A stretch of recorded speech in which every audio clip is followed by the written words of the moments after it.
Hello, I'm Wayne Hay in Kuala Lumpur. Here are the top stories on Al Jazeera. World leaders are urging Afghan President Hamid Karzai to address rampant fraud and initiate reform after he was handed a default victory in the presidential election.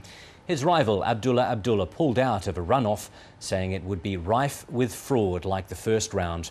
US President Barack Obama says it's now time to start a new chapter in Afghanistan. Our correspondent in Kabul, James Bays, says the messy election may have undermined Karzai's power.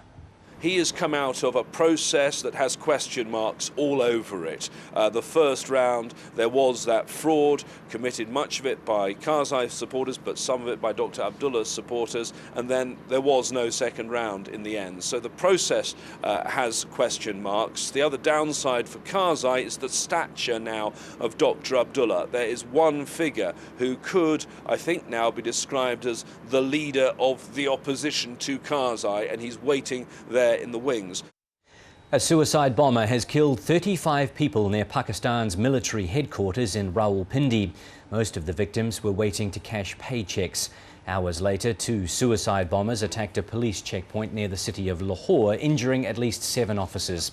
A spike in attacks has killed at least 300 people in the past month.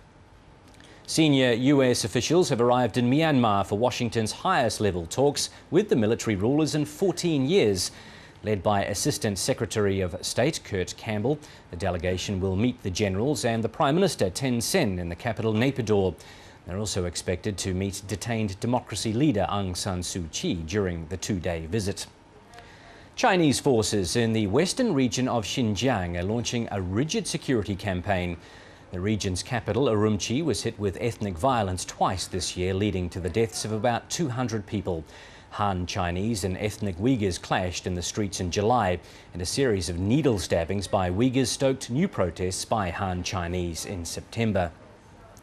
The operator of an oil rig that's been burning in waters between Indonesia and Australia says the entire structure is at risk of collapsing.